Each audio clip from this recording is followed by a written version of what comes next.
भगवान का प्राकट्य और आनंद की वर्षा अयोध्या में। परमानंद पूरी मन राजा, कहा भलाई बजावऊं बाजा। दशरथ पुत्र जन्म सुन काना, मानो ब्रह्मानंद समान।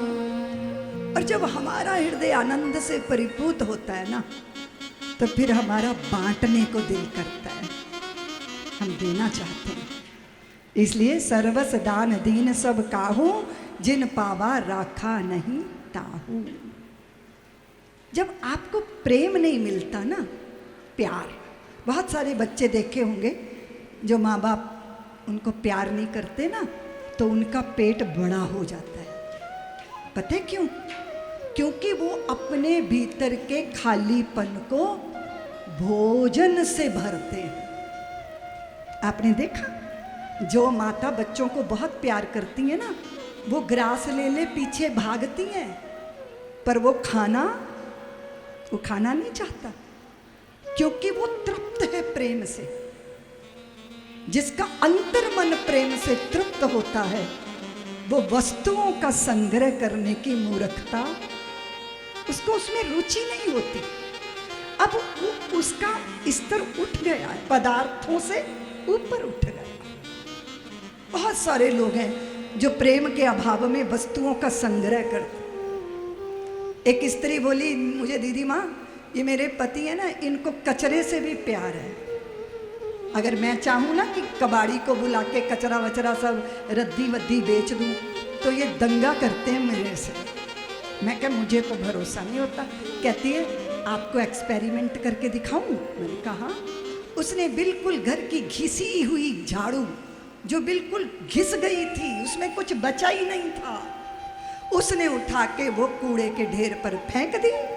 और पति जब दुकान से लौटा तो उसके हाथ में वो झाड़ू थी। बोले ये तो अपनी लग रही है, ये वहां कैसे पड़ी थी? बोली वो देखो दीदी माँ, ये ऐसे व्यक्ति हैं जिनको कचरे से भी आसक्ति है। अगर आपने प्रेम का रस चख लिया ना, फिर आपको वस्तुओं का महत्व नहीं। इसलिए जब आपको मित्रता हो जाती है तो क्या करते हो? अपनी पॉकेट का पेन अपने मित्र की पॉकेट में डाल देते हो ना, डाल देते हो ना। अपनी शर्ट दे देते हो, अपने कपड़े दे देते हो, अपनी गाड़ी दे देते हो, क्योंकि आपको मित्रता का सुख मिल गया है।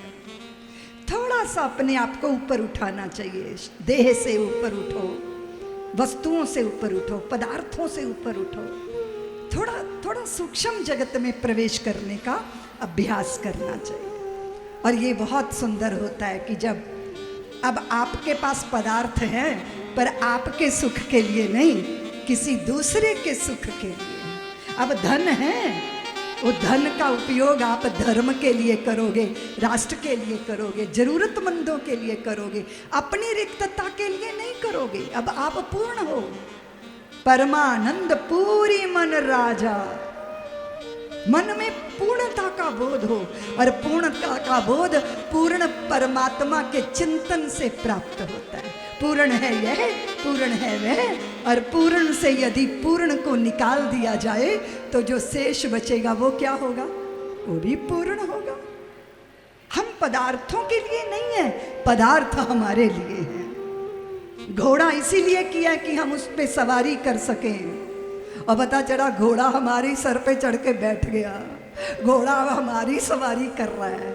ये तो सही नहीं है क्या सही? और दूसरी बात, अपने प्राप्त किए गए कर्तव्यों को प्रेम पूर्वक करना।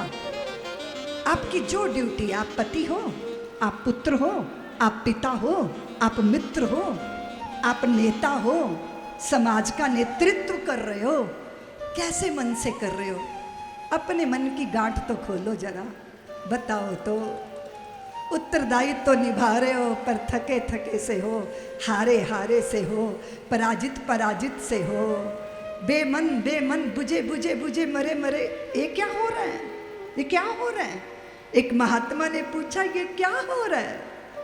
मजदूर पत्थर तोड़ रहा था, बोले अंधे हो क्या, दिखाई नहीं देता? पत्थरों से माथा फोड़ रहा हूं। भगवान अगर 4 हड्डियां पेट में भी डाल देता तो उसका क्या बिगड़ता? पत्थरों से माथा फोड़ रहा हूं। वो महात्मा आगे बढ़ गए, दूसरे मजदूर से पूछा, भैया तू क्या कर रहा है?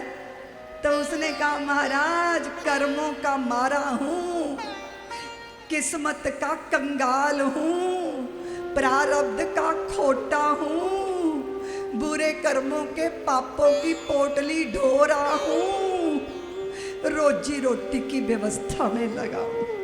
महात्मा आगे बढ़ गए, तीसरे मजदूर से पूछा, भैया तू क्या कर रहा है? उसके माथे पे पसीना था, दोपहरी मध्याह्न का सूरज उसको तपा रहा था।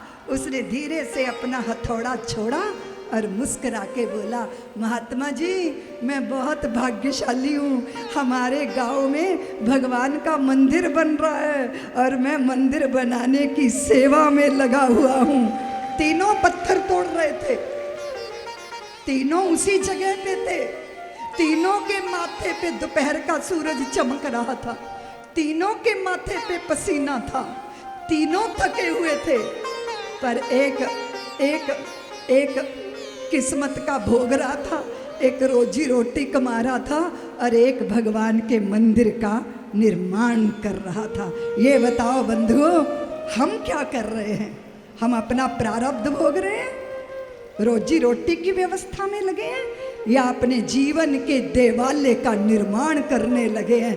ये किसी पे निर्भर नहीं करता, ये हमारी दृष्टि पे निर्भर करता है। और आप जानते हो, जाकी रही भावना जैसी, प्रभु मूरत देखी तिन। और प्रभु मूरत यानी क्या? इस सृष्टि को देखने का तरीका आप कैसे देखते हो? ये दलदल है, ये मरुथल है, ये हिमालय है, या ये जीवन का उत्सव है?